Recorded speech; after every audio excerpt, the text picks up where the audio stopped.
The judge leaned forward, his voice oozing with a smug finality. The witness has provided no evidence of financial acumen or, frankly, any real-world value. Her testimony is irrelevant. My father, Richard, a ruthless real estate mogul who saw people as assets or liabilities, nodded in agreement from the plaintiff's table. A cold calm settled over me as I leaned toward the microphone, my voice even and quiet. With all due respect, Your Honor, my value is in assessing threats. For example, I understand the significance of the call sign Vesper. The courtroom was silent. Judge Carmichael, an old friend of my father's whose loyalty was thicker than his law books, went pale. The smirk on his face didn't just vanish, it was wiped away, replaced by a mask of pure terror as his hand began to tremble. The gavel slipped from his grip, clattering against the polished wood. "How do you know that name?" he stammered, his voice a choked whisper. It had all started 2 weeks earlier in that very same room, during the preliminary hearing. The air was thick with tension. The dispute centered on the estate left by my late mother. My father was petitioning the court to place my entire inheritance into a trust managed solely by him. His argument was simple and humiliating. I was naive, irresponsible, and fundamentally incapable of managing my own affairs. And Judge Carmichael, acting less like an impartial arbiter and more like my father's personal counsel, was more than happy to help sell the narrative of my incompetence. He openly mocked my quiet nature and what he called my vague, low-level government job. I can still hear his condescending drawl. "Ms. Sterling, your father built an empire. You, on the other hand, seem to file things. Am I getting that right?" My father's laugh boomed through the chamber, a sound of cruel victory. I watched the court stenographer flinch, her fingers pausing over the keys. In that moment, I added this humiliation to the internal ledger I kept. Right next to the missed graduations and the condescending pats on the head when I tried to explain my work. But this time was different. A quiet, cold fury began to burn through the fog of old wounds. This wasn't just another family dinner where I could retreat into myself. This was a court of law. This wasn't just a dismissive comment. It was a judge, on the record, officially belittling a federal employee to discredit her testimony before it was even given. He was so sure of his power, so certain of my weakness, that he had carelessly documented his own bias for the entire world to see. My father's laughter filled the courtroom. He thought the judge had handed him his victory on a silver platter. He had no idea that Judge Carmichael had just created a public record of judicial bias, giving me the legal grounds to introduce evidence from a world he didn't know existed. To understand the trap I was about to set, you have to understand the 2 lives I was living.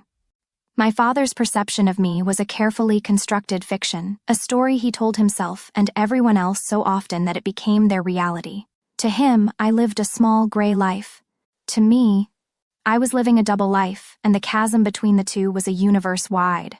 It was never more apparent than at family gatherings, which were less about connection and more about performing for an audience of one, my father. I remember last Thanksgiving with painful clarity. The house was filled with the scent of roasted turkey and my father's expensive cologne, a suffocating combination of comfort and control. At the head of the long mahogany table sat my older brother Mark, the family's golden child, whose charm was as polished as the expensive shoes my father bought him. My father stood, glass of wine in hand, to propose a toast. His voice boomed with pride as he detailed Mark's latest achievement, closing a minor commercial lease for the company. You would have thought he'd brokered world peace. The family applauded, their faces beaming.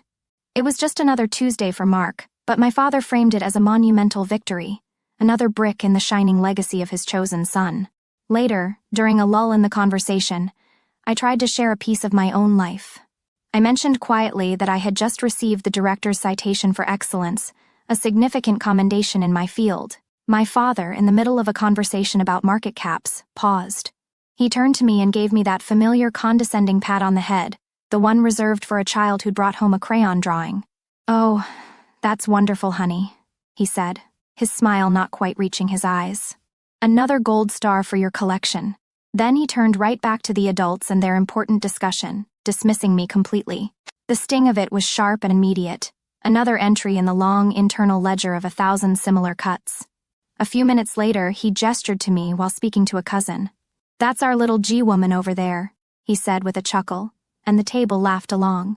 A cute, harmless nickname that felt like a cage, reducing my entire world to a punchline.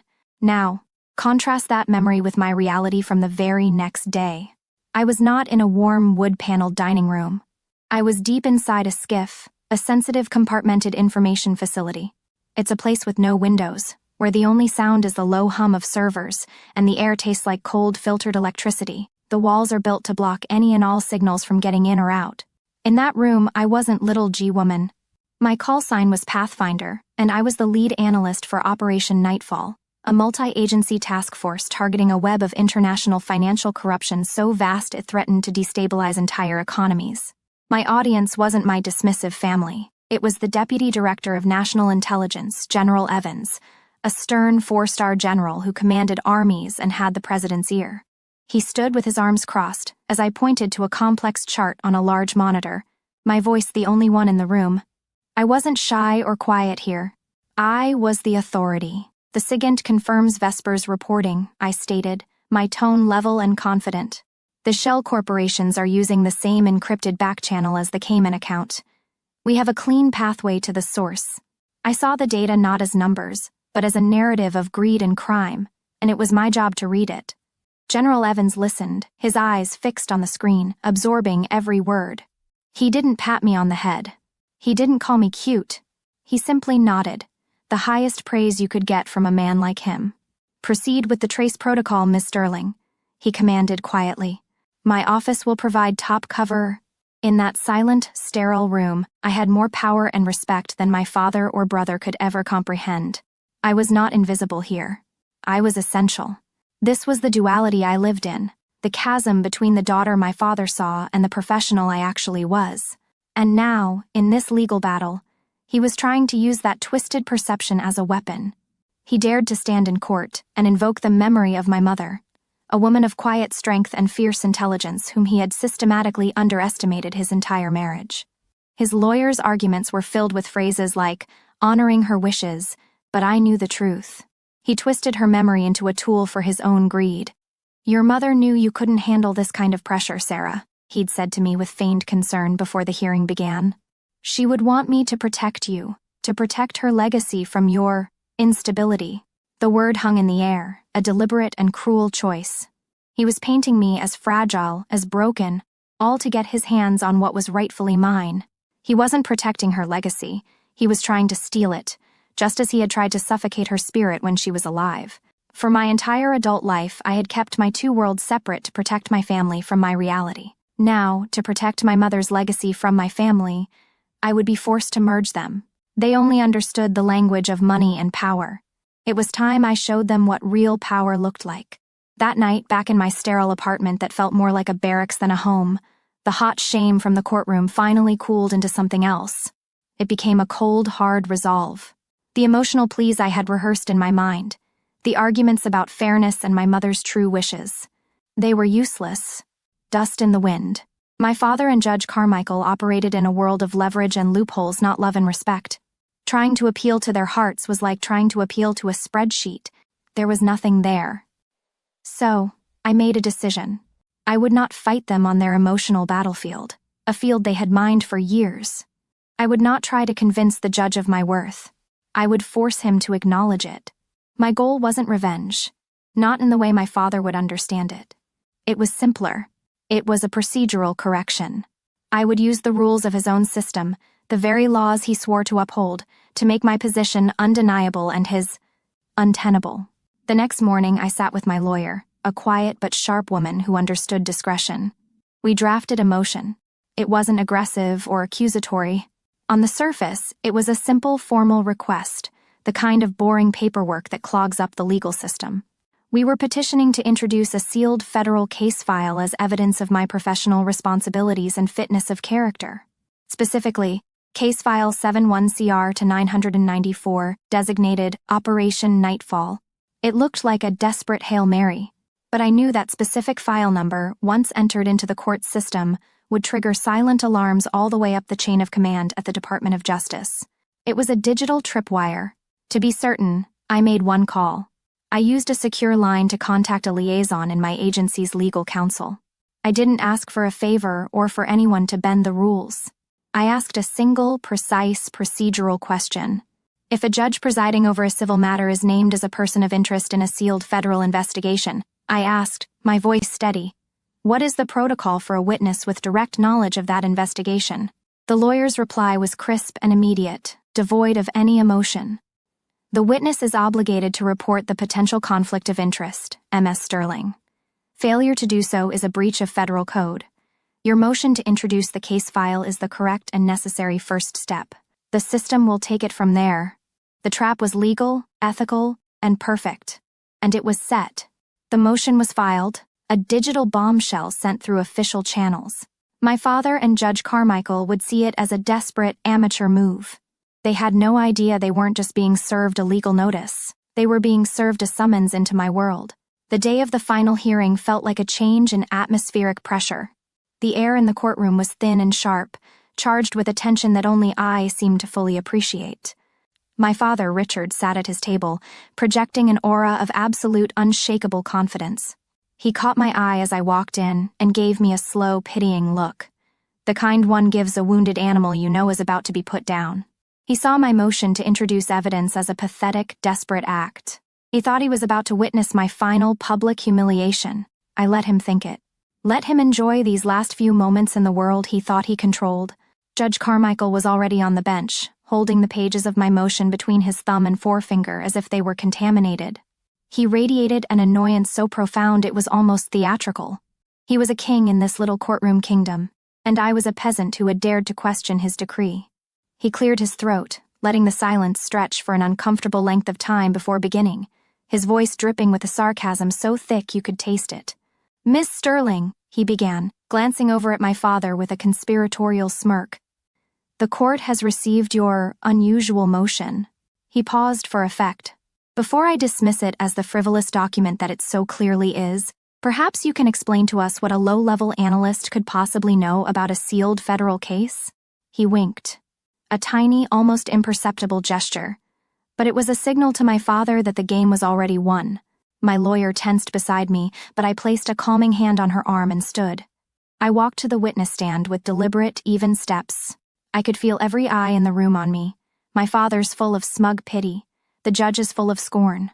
They expected me to stammer, to cry, to crumble under the weight of their authority. I did none of those things.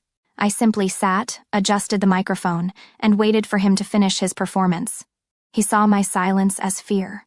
It was focus. The judge leaned forward again, ready for the kill. "Well, Miss Sterling?" "The court is waiting." I looked past my father, past the lawyers, and focused directly on Judge Carmichael. My voice when I spoke was not loud, but it carried through the silent room with absolute clarity. "I wasn't just an analyst on Operation Nightfall, Your Honor." The judge's smirk faltered for a fraction of a second, a tiny crack in his perfect facade of control. A flicker of confusion crossed his features. "I was the asset handler," I finished. The air shifted. The confidence in the judge's posture deflated just a little. He was no longer playing to the gallery, he was listening. He was off script now, trying to process this new variable. He still believed I was bluffing, that I had picked a title out of a hat to sound important. He tried to regain control, to expose my lie. His voice was sharper now. A weapon instead of a toy. The handler for whom? He pressed, his eyes narrowing. "You can't just throw around titles like that in my courtroom, young lady. Name the asset." This was the moment. The culmination of a lifetime of being underestimated. The final entry on the internal ledger. I held his gaze, refusing to look away. I let the silence hang in the air, a heavy blanket of anticipation. Then, I leaned into the microphone. "I was the handler for the primary confidential informant," I said, my voice dropping slightly, forcing him to lean in to hear me. "The one whose testimony formed the basis of the entire investigation." I paused, letting the weight of those words sink in. "You might know him by his call sign Vesper." It happened just as it did in the hook. The blood drained from Judge Carmichael's face, leaving behind a waxy gray mask of pure terror. His breath hitched. It wasn't just a name to him. Vesper wasn't just an informant. He was Judge Carmichael's own personal financial advisor, the man he trusted with his darkest secrets. The same man he had personally recommended to my father and a dozen of their other powerful, corrupt friends. In that instant, the judge understood everything. He understood that the quiet, useless woman at the witness stand didn't just know about the investigation. She held the keys to the entire sealed indictment against him. My father's face was a canvas of slow, dawning horror. He looked from the judge's terrified expression to my calm one, the gears grinding in his mind. Vesper, his financial advisor, a federal informant. The name meant that his own meticulously hidden accounts, his dirty deals, his entire fragile empire, were now the primary subject of a massive federal corruption probe. His power, his money, his legacy, it was all compromised. As if on cue, two stern-looking individuals in impeccable dark suits, who had been sitting quietly in the back row, stood up. They weren't theatrical. They were simply present, and their presence was a signal that the rules of the game had just irrevocably changed. My father had spent his life building power with money and influence.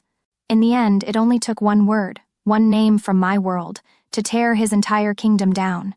The silence that followed the single utterance of a name was more profound than any shout. It was a vacuum, sucking all the air and arrogance out of the room. The two men in suits moved with a quiet efficiency that was far more terrifying than any overt display of force. They didn't run, they simply walked to the side of the bench and had a hushed, intense conversation with the bailiff. There were no handcuffs, no dramatic scene, just the calm, methodical dismantling of a man's entire world. Judge Carmichael, looking a decade older than he had 10 minutes ago, stood on trembling legs. He couldn't look at me. He couldn't look at my father. He just stared at the wall behind the gallery, his face a mess of shame and terror. He announced his recusal due to an unforeseen conflict, his voice a hoarse, broken thing. Then he turned and walked into his chambers, not a judge anymore, but a defeated man shuffling off to meet his fate. I looked over at my father, Richard. He was left sitting alone at his table, a captain on a ship that had already sunk. His expensive lawyers were whispering frantically to him, but he wasn't listening. He was just staring at the empty judge's chair, the full scope of his catastrophe finally dawning on him. I stood up, my own lawyer giving my arm a small, triumphant squeeze. But I didn't feel triumphant. I just felt quiet. The fight was over. I walked out of the courtroom without a single backward glance.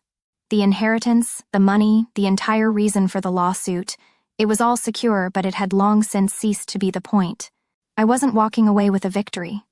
I was walking away with my freedom. 1 year later, the view from my office is different. I don't look out onto a suburban street, but over the sprawling landscape of Washington, D.C., the air here is different too. It's the air of consequence, of responsibility. The plaque on my door is simple, etched in clean block letters, Sarah Sterling, Section Chief, Counterterrorism Finance. It's a title I earned, not one I was given.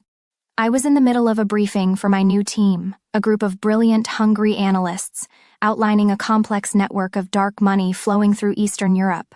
My voice was the one I'd found in the skiff, confident, authoritative, and respected. I moved through the data with an ease that came from living and breathing it. From the back of the room, General Evans, the deputy director himself, observed. As I concluded my presentation, he gave me a subtle, almost imperceptible nod. It was more valuable than any inheritance. It was acknowledgement. It was respect. After the briefing, my team didn't scatter. They gathered around the briefing table, asking intelligent follow-up questions, debating methodologies, and even making a few inside jokes I was now privy to. There was an easy camaraderie here, a current of mutual respect that flowed between all of us. We were a team, bound not by dysfunctional obligation or a shared last name, but by a shared purpose. These people were my true family, a family I had chosen, and one that had chosen me back. This was the legacy my mother would have wanted for me. Not one of wealth, but one of worth. A life built on competence and contribution, surrounded by people who saw me for exactly who I was. Later that afternoon, back at my desk, an email notification popped up on my screen. The sender was a ghost from my former life, my father, Richard. The subject line was just 2 words, "Please call me." For a long moment, I just stared at it. A year ago, that email would have sent a jolt of anxiety or anger through me. It would have meant a sleepless night, a storm of conflicted emotions. Now, I felt nothing. It was like looking at an artifact from a forgotten war. His power over me was gone. The time for words, for explanations, for apologies that would never be sincere, it was long past. My peace was no longer a negotiation. It was a fact, I moved my cursor over the message, and without opening it, I right-clicked and selected Archive. The message vanished. I turned my chair back to the large glowing monitor displaying a global threat matrix, a world of complex problems that needed solving. My work, my purpose, my peace. My father believed a legacy was a name you put on a building. I learned a true legacy is a name whispered in fear by the corrupt and in respect by those you protect.